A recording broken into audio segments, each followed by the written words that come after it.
ಮಡಿಕೇರಿಯ ಕೋಟೆ ಆವರಣದಲ್ಲಿ ಇವತ್ತು ವಿಭಿನ್ನವಾದ ಒಂದು ಕಾರ್ಯಕ್ರಮ ನಡೀತಾ ಇದೆ. ಅದೇಂತ ಹೇಳಿದ್ರೆ ಸ್ವಾತಂತ್ರ್ಯ ಹೋರಾಟಗಾರರನ್ನು ನೆನಪಿಸುವಂಥ ಕಾರ್ಯಕ್ರಮ. ಅಂದರೆ 1930 ಅಂದರೆ ಸ್ವಾತಂತ್ರ್ಯ ಬರುವುದಕ್ಕೆ ಮೊದಲು 1930 ಇದೇ ಡಿಸೆಂಬರ್ 17ರಂದು ಈ ಮಡಿಕೇರಿ ಕೋಟೆ ಅರಮನೆ ಏನಿದೆ ಇಲ್ಲಿ ಬ್ರಿಟಿಷರ ಕಣ್ಣು ತಪ್ಪಿಸಿ ತ್ರಿವರ್ಣ ಧ್ವಜವನ್ನು ಹಾರಿಸಿರುವಂಥದ್ದು. ಅಂದರೆ ಬ್ರಿಟಿಷರ ಧ್ವಜ ಇದೇ ಕೋಟೆ, ನೀವು ಅರಮನೆಯನ್ನು ನೋಡ್ತಾ ಇದ್ದೀರಾ, ಈ ಅರಮನೆಯಲ್ಲಿ ಇದ್ದಂಥ ಆ ಬ್ರಿಟಿಷರ ಧ್ವಜವನ್ನು ಇಳಿಸಿ ನಮ್ಮ ತ್ರಿವರ್ಣ ಧ್ವಜವನ್ನು ಹಾರಿಸಿರುವಂಥದ್ದು. ಇದು ಭಾರತ ದೇಶದಲ್ಲೇ ಮೊದಲ ಬಾರಿಗೆ, ಅಂದರೆ ಪ್ರಥಮ ಬಾರಿಗೆ ಈ ಧ್ವಜವನ್ನು ಹಾರಿಸಿರುವಂಥದ್ದು ಅಂತ ಹೇಳುವಂಥದ್ದು ಇತಿಹಾಸ. ಅದು ಇಲ್ಲಿಯ ಮಡಿಕೇರಿಯ ಸ್ವಾತಂತ್ರ್ಯ ಹೋರಾಟಗಾರರಾದ ಮಲ್ಲೆಂಗಡಿ ಸಂಗಪ್ಪ ಹಾಗೂ ಅವರ ತಂಡದವರು ಸೇರಿ ಆ ಒಂದು ಧ್ವಜವನ್ನು ಹಾರಿಸಿರುವಂಥದ್ದು. ಅದನ್ನು ಇವತ್ತಿಗೆ 95 ವರ್ಷ ತುಂಬಿದೆ. 95 ವರ್ಷ ತುಂಬಿದ ಹಿನ್ನೆಲೆಯಲ್ಲಿ ಯುಕೋ ಸಂಘಟನೆ ಒಂದು ವಿಶೇಷವಾದ ಈ ಕಾರ್ಯಕ್ರಮವನ್ನು ಹಮ್ಮಿಕೊಂಡಿರುವಂಥದ್ದು. ಎಲ್ಲರಿಗೂ ಗೊತ್ತಾಗಬೇಕಂತ ಹೇಳುವಂಥದ್ದು. ಅಂದರೆ ಆ ರೀತಿ ಸ್ವಾತಂತ್ರ್ಯ ಬರುವುದಕ್ಕೆ ಮೊದಲೇ ದೇಶದಲ್ಲಿ ಪ್ರಥಮ ಬಾರಿಗೆ ಒಂದು ಧ್ವಜವನ್ನು ಹಾರಿಸಿರುವಂಥದ್ದು ವಿಶೇಷ. ಸ್ವಾತಂತ್ರ್ಯ ಹೋರಾಟ ಅದು ಎಲ್ಲರಿಗೂ ಗೊತ್ತಾಗಬೇಕೆಂಬ ಉದ್ದೇಶದಿಂದ ಈ ಒಂದು ಕಾರ್ಯಕ್ರಮವನ್ನು ಮೊದಲ ಬಾರಿಗೆ ಈ ಕೋಟೆ ಆವರಣದಲ್ಲೇ ಹಮ್ಮಿಕೊಂಡಿರುವಂಥದ್ದು. ಈ ಕೋಟೆ ಆವರಣ ಅಂದರೆ ಸಂಪೂರ್ಣವಾಗಿ ಪ್ರಾಚ್ಯ ವಸ್ತು ಇಲಾಖೆಗೆ ಸೇರುತ್ತಾ ಇದ್ದು, ಪ್ರಾಚ್ಯ ವಸ್ತು ಇಲಾಖೆ ನೋಡಿಕೊಳ್ತಿದೆ. ಅವರ ಒಂದು ಅನುಮತಿಯನ್ನು ಪಡೆದು ಯುವಕ ಸಂಘಟನೆ ಕಾರ್ಯಕ್ರಮವನ್ನು ಅದ್ಭುತವಾಗಿ ಮಾಡಿರುವಂಥದ್ದು. ಅವರಿಗೆ ಸಂಬಂಧಪಟ್ಟ ಹಲವು ಸ್ವಾತಂತ್ರ್ಯ ಹೋರಾಟಗಾರರ ಅಲ್ಲಿ ಪರಿಚಯ ಕೂಡ ಇಲ್ಲಿ ಮಾಡ್ತಾ ಇದ್ದಾರೆ. ಜೊತೆಗೆ ಸಾಕಷ್ಟು ಸ್ವಾತಂತ್ರ್ಯ ಹೋರಾಟಗಾರರ ಭಾವಚಿತ್ರಗಳನ್ನು ಅಳವಡಿಸಿರುವಂಥದ್ದು ವಿಶೇಷವಾದ ಕಾರ್ಯಕ್ರಮ. ಇದು ಸಾಕಷ್ಟು ಶಾಲೆ ಮಕ್ಕಳನ್ನು ಸೇರಿಸಿಕೊಂಡು ಈ ಕಾರ್ಯಕ್ರಮ ಮಾಡಿರುವಂಥದ್ದು. ಸಾಕಷ್ಟು ಸಾಂಸ್ಕೃತಿಕ ಕಾರ್ಯಕ್ರಮ ಕೂಡ ನಡೆಸಲಾಯಿತು. ಅದೇ ರೀತಿ ಅಂದರೆ ಪ್ರತಿ ವರ್ಷ ಇದೇ ರೀತಿ ಮಾಡಿ ಹಿಂದೆ ಯಾರ್ಯಾರು ಹೋರಾಟ ಮಾಡಿದ್ದಾರೆ ಅವರನ್ನು ಮುಂದಿನ ಪೀಳಿಗೆಗೆ ಪರಿಚಯ ಮಾಡಬೇಕೆಂಬ ಉದ್ದೇಶದಿಂದ ಈ ಕಾರ್ಯಕ್ರಮ ನಡೆಸ್ತಾ ಇರುವಂಥದ್ದು. ಈ ಕಾರ್ಯಕ್ರಮ ಕೂಡ ಯಶಸ್ವಿಯಾಗಿದೆ. ಅಂದರೆ ಬ್ರಿಟಿಷರು ಸಂಪೂರ್ಣವಾಗಿ ಆಗ ಸ್ವಾತಂತ್ರ್ಯಕ್ಕಾಗಿ ಹೋರಾಟ ನಡೀತಾ ಇತ್ತು. ಕೊಡಗು ಜಿಲ್ಲೆಯಲ್ಲಿ ಕೂಡ ಸಾಕಷ್ಟು ಸ್ವಾತಂತ್ರ್ಯ ಹೋರಾಟಗಾರರಿದ್ದಾರೆ. ಸಾಕಷ್ಟು ಜನರ ಸ್ವಾತಂತ್ರ್ಯ ಹೋರಾಟಗಾರರ ಇತಿಹಾಸ ಪುಸ್ತಕದಲ್ಲಿ ಕೂಡ ಇದೆ. ಆದರೆ ಕೆಲವರು ಯಾರಿಗೂ ಗೊತ್ತೇ ಇಲ್ಲ. ಈ ಮಲ್ಲೆಂಗಡಿ ಸಂಗಪ್ಪ ಅಂತ ಹೇಳುವ ಸ್ವಾತಂತ್ರ್ಯ ಹೋರಾಟಗಾರ ಅಂತ ಹೇಳುವಂಥ ಎಲ್ಲರಿಗೂ ಗೊತ್ತಿತ್ತು. ಆದರೆ ಈ ರೀತಿ ಮಾಡಿದ್ದಾರೆ ಅಂತ ಹೇಳುವಂಥದ್ದು ತುಂಬ ಜನರಿಗೆ ಗೊತ್ತಿಲ್ಲ. ಒಟ್ಟಾರೆ ಈ ಕಾರ್ಯಕ್ರಮದ ಉದ್ದೇಶ ಅಂದರೆ ಮುಂದಿನ ಪೀಳಿಗೆಗೆ ಗೊತ್ತಾಗಬೇಕು ಸ್ವಾತಂತ್ರ್ಯ ಹೋರಾಟಗಾರರ ಯಾವ ರೀತಿ ಹೋರಾಟ ಮಾಡಿದರು, ಯಾವ ರೀತಿ ತ್ರಿವರ್ಣ ಧ್ವಜವನ್ನು ಹಾರಿಸಿದ್ರು ಅಂತ ಹೇಳುವಂಥದ್ದು. ಅದರಿಂದಾಗಿ ಯುವಕ ಸಂಘಟನೆ ಈ ಕಾರ್ಯಕ್ರಮವನ್ನು ಹಮ್ಮಿಕೊಂಡಿರುವಂಥದ್ದು. ಒಟ್ಟೆ 95 ವರ್ಷ ಆಗಿದೆ, ಡಿಸೆಂಬರ್ 17. ಆದ್ದರಿಂದ ಡಿಸೆಂಬರ್ 17ರ ದಿವಸದಿಂದ ಈ ಕಾರ್ಯಕ್ರಮವನ್ನು ಆಚರಣೆ ಮಾಡಿರುವಂಥದ್ದು ವಿಶೇಷ. ಕ್ಯಾಮರಾ ಪರ್ಸನ್ ದಿವಾಕರ್ ಜೊತೆ ಅನುಕರಿಯಪ್ಪ, ರಿಪಬ್ಲಿಕ್ ಕನ್ನಡ, ಕೊಡಗು. ಮಡಿಕೇರಿಯ ಕೋಟೆ ಆವರಣದಲ್ಲಿ ಇವತ್ತು ವಿಭಿನ್ನವಾದ ಒಂದು ಕಾರ್ಯಕ್ರಮ ನಡೀತಾ ಇದೆ. ಅದೇಂತ ಹೇಳಿದ್ರೆ ಸ್ವಾತಂತ್ರ್ಯ ಹೋರಾಟಗಾರರನ್ನು ನೆನಪಿಸುವಂಥ ಕಾರ್ಯಕ್ರಮ. ಅಂದರೆ 1930 ಅಂದರೆ ಸ್ವಾತಂತ್ರ್ಯ ಬರುವುದಕ್ಕೆ ಮೊದಲು 1930 ಇದೇ ಡಿಸೆಂಬರ್ 17ರಂದು ಈ ಮಡಿಕೇರಿ ಕೋಟೆ ಅರಮನೆ ಏನಿದೆ ಇಲ್ಲಿ ಬ್ರಿಟಿಷರ ಕಣ್ಣು ತಪ್ಪಿಸಿ ತ್ರಿವರ್ಣ ಧ್ವಜವನ್ನು ಹಾರಿಸಿರುವಂಥದ್ದು. ಅಂದರೆ ಬ್ರಿಟಿಷರ ಧ್ವಜ ಇದೇ ಕೋಟೆ, ನೀವು ಅರಮನೆಯನ್ನು ನೋಡ್ತಾ ಇದ್ದೀರಾ, ಈ ಅರಮನೆಯಲ್ಲಿ ಇದ್ದಂಥ ಆ ಬ್ರಿಟಿಷರ ಧ್ವಜವನ್ನು ಇಳಿಸಿ ನಮ್ಮ ತ್ರಿವರ್ಣ ಧ್ವಜವನ್ನು ಹಾರಿಸಿರುವಂಥದ್ದು. ಇದು ಭಾರತ ದೇಶದಲ್ಲೇ ಮೊದಲ ಬಾರಿಗೆ, ಅಂದರೆ ಪ್ರಥಮ ಬಾರಿಗೆ ಈ ಧ್ವಜವನ್ನು ಹಾರಿಸಿರುವಂಥದ್ದು ಅಂತ ಹೇಳುವಂಥದ್ದು ಇತಿಹಾಸ. ಅದು ಇಲ್ಲಿಯ ಮಡಿಕೇರಿಯ ಸ್ವಾತಂತ್ರ್ಯ ಹೋರಾಟಗಾರರಾದ ಮಲ್ಲೆಂಗಡಿ ಸಂಗಪ್ಪ ಹಾಗೂ ಅವರ ತಂಡದವರು ಸೇರಿ ಆ ಒಂದು ಧ್ವಜವನ್ನು ಹಾರಿಸಿರುವಂಥದ್ದು. ಅದನ್ನು ಇವತ್ತಿಗೆ 95 ವರ್ಷ ತುಂಬಿದೆ.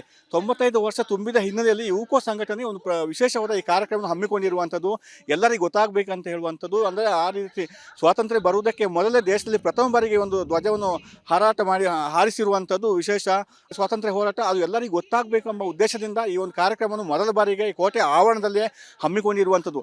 ಈ ಕೋಟೆ ಆವರಣ ಅಂದರೆ ಸಂಪೂರ್ಣವಾಗಿ ಪ್ರಾಚ್ಯ ವಸ್ತು ಇಲಾಖೆಗೆ ಸೇರುತ್ತಾ ಇದ್ದು, ಪ್ರಾಚ್ಯ ವಸ್ತು ಇಲಾಖೆ ನೋಡಿಕೊಳ್ತಿದೆ. ಅವರ ಒಂದು ಅನುಮತಿಯನ್ನು ಪಡೆದು ಯುವಕ ಸಂಘಟನೆ ಕಾರ್ಯಕ್ರಮವನ್ನು ಅದ್ಭುತವಾಗಿ ಮಾಡಿರುವಂಥದ್ದು. ಅವರಿಗೆ ಸಂಬಂಧಪಟ್ಟ ಹಲವು ಸ್ವಾತಂತ್ರ್ಯ ಹೋರಾಟಗಾರರ ಪರಿಚಯ ಕೂಡ ಇಲ್ಲಿ ಮಾಡ್ತಾ ಇದ್ದಾರೆ. ಜೊತೆಗೆ ಸಾಕಷ್ಟು ಸ್ವಾತಂತ್ರ್ಯ ಹೋರಾಟಗಾರರ ಭಾವಚಿತ್ರಗಳನ್ನು ಅಳವಡಿಸಿರುವಂಥದ್ದು ವಿಶೇಷವಾದ ಕಾರ್ಯಕ್ರಮ. ಇದು ಸಾಕಷ್ಟು ಶಾಲೆ ಮಕ್ಕಳನ್ನು ಸೇರಿಸಿಕೊಂಡು ಈ ಕಾರ್ಯಕ್ರಮ ಮಾಡಿರುವಂಥದ್ದು. ಸಾಕಷ್ಟು ಸಾಂಸ್ಕೃತಿಕ ಕಾರ್ಯಕ್ರಮ ಕೂಡ ನಡೆಸಲಾಯಿತು.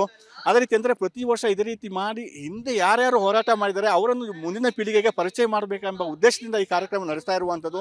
ಈ ಕಾರ್ಯಕ್ರಮ ಕೂಡ ಯಶಸ್ವಿಯಾಗಿದೆ. ಅಂದರೆ ಬ್ರಿಟಿಷರು ಸಂಪೂರ್ಣವಾಗಿ ಆಗ ಸ್ವಾತಂತ್ರ್ಯಕ್ಕಾಗಿ ಹೋರಾಟ ನಡೀತಾ ಇತ್ತು. ಕೊಡಗು ಜಿಲ್ಲೆಯಲ್ಲಿ ಕೂಡ ಸಾಕಷ್ಟು ಸ್ವಾತಂತ್ರ್ಯ ಹೋರಾಟಗಾರರಿದ್ದಾರೆ.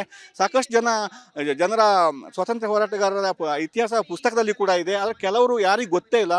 ಈ ಮಲ್ಲೆಂಗಡಿ ಸಂಗಪ್ಪ ಅಂತ ಹೇಳುವ ಸ್ವಾತಂತ್ರ್ಯ ಹೋರಾಟಗಾರ ಅಂತ ಹೇಳುವಂಥ ಎಲ್ಲರಿಗೂ ಗೊತ್ತಿತ್ತು. ಆದರೆ ಈ ರೀತಿ ಮಾಡಿದ್ದಾರೆ ಅಂತ ಹೇಳುವಂಥದ್ದು ತುಂಬ ಜನರಿಗೆ ಗೊತ್ತಿಲ್ಲ.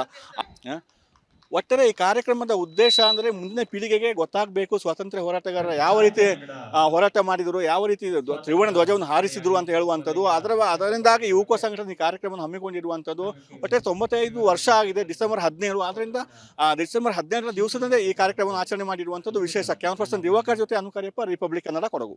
ಮಡಿಕೇರಿಯ ಕೋಟೆ ಆವರಣದಲ್ಲಿ ಇವತ್ತು ವಿಭಿನ್ನವಾದ ಒಂದು ಕಾರ್ಯಕ್ರಮ ನಡೀತಾ ಇದೆ. ಅದೇಂತ ಹೇಳಿದ್ರೆ ಸ್ವಾತಂತ್ರ್ಯ ಹೋರಾಟಗಾರರನ್ನು ನೆನಪಿಸುವಂಥ ಕಾರ್ಯಕ್ರಮ.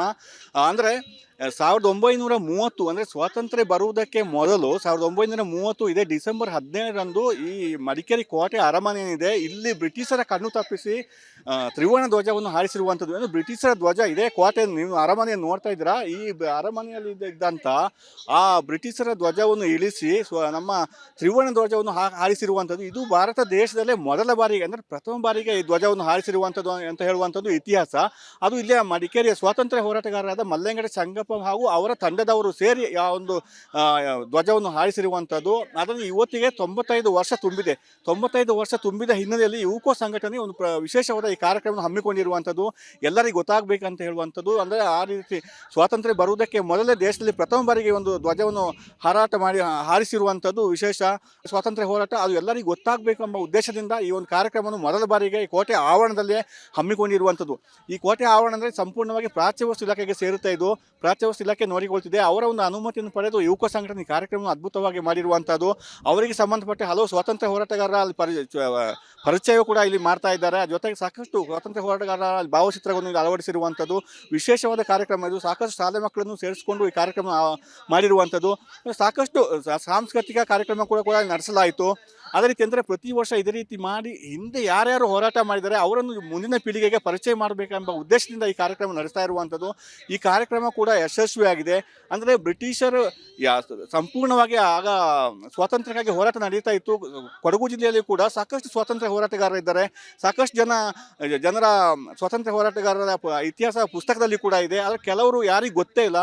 ಈ ಮಲ್ಲೆಂಗಡಿ ಸಂಗಪ್ಪ ಅಂತ ಹೇಳುವ ಸ್ವಾತಂತ್ರ್ಯ ಹೋರಾಟಗಾರ ಅಂತ ಹೇಳುವಂಥ ಎಲ್ಲರಿಗೂ ಗೊತ್ತಿತ್ತು. ಆದರೆ ಈ ರೀತಿ ಮಾಡಿದ್ದಾರೆ ಅಂತ ಹೇಳುವಂಥದ್ದು ತುಂಬ ಜನರಿಗೆ ಗೊತ್ತಿಲ್ಲ. ಒಟ್ಟಾರೆ ಈ ಕಾರ್ಯಕ್ರಮದ ಉದ್ದೇಶ ಅಂದರೆ ಮುಂದಿನ ಪೀಳಿಗೆಗೆ ಗೊತ್ತಾಗಬೇಕು ಸ್ವಾತಂತ್ರ್ಯ ಹೋರಾಟಗಾರರು ಯಾವ ರೀತಿ ಹೋರಾಟ ಮಾಡಿದರು, ಯಾವ ರೀತಿ ತ್ರಿವರ್ಣ ಧ್ವಜವನ್ನು ಹಾರಿಸಿದ್ರು ಅಂತ ಹೇಳುವಂಥದ್ದು. ಅದರಿಂದಾಗಿ ಯುವಕ ಸಂಘಟನೆ ಈ ಕಾರ್ಯಕ್ರಮವನ್ನು ಹಮ್ಮಿಕೊಂಡಿರುವಂಥದ್ದು. ಒಟ್ಟೆ 95 ವರ್ಷ ಆಗಿದೆ ಡಿಸೆಂಬರ್ 17. ಆದ್ದರಿಂದ ಡಿಸೆಂಬರ್ 17ರ ದಿವಸದಿಂದ ಈ ಕಾರ್ಯಕ್ರಮವನ್ನು ಆಚರಣೆ ಮಾಡಿರುವಂಥದ್ದು ವಿಶೇಷ. ಕ್ಯಾಮರಾ ಪರ್ಸನ್ ದಿವಾಕರ್ ಜೊತೆ ಅನುಕರಿಯಪ್ಪ, ರಿಪಬ್ಲಿಕ್ ಕನ್ನಡ, ಕೊಡಗು. ಮಡಿಕೇರಿಯ ಕೋಟೆ ಆವರಣದಲ್ಲಿ ಇವತ್ತು ವಿಭಿನ್ನವಾದ ಒಂದು ಕಾರ್ಯಕ್ರಮ ನಡೀತಾ ಇದೆ. ಅದೇಂತಂದರೆ ಸ್ವಾತಂತ್ರ್ಯ ಹೋರಾಟಗಾರರು ನೆನಪಿಸುವಂಥ ಕಾರ್ಯಕ್ರಮ.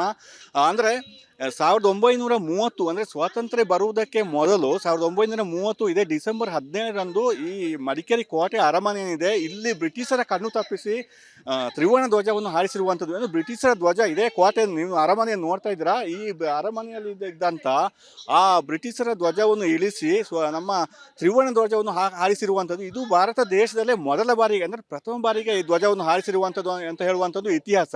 ಅದು ಇಲ್ಲೇ ಮಡಿಕೇರಿಯ ಸ್ವಾತಂತ್ರ್ಯ ಹೋರಾಟಗಾರರಾದ ಮಲ್ಲೆಂಗಡೆ ಸಂಗಪ್ಪ ಹಾಗೂ ಅವರ ತಂಡದವರು ಸೇರಿ ಆ ಒಂದು ಧ್ವಜವನ್ನು ಹಾರಿಸಿರುವಂಥದ್ದು. ಅದನ್ನು ಇವತ್ತಿಗೆ 95 ವರ್ಷ ತುಂಬಿದೆ.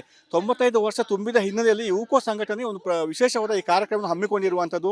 ಎಲ್ಲರಿಗೂ ಗೊತ್ತಾಗಬೇಕಂತ ಹೇಳುವಂಥದ್ದು. ಅಂದರೆ ಆ ರೀತಿ ಸ್ವಾತಂತ್ರ್ಯ ಬರುವುದಕ್ಕೆ ಮೊದಲೇ ದೇಶದಲ್ಲಿ ಪ್ರಥಮ ಬಾರಿಗೆ ಒಂದು ಧ್ವಜವನ್ನು ಹಾರಿಸಿರುವಂಥದ್ದು ವಿಶೇಷ.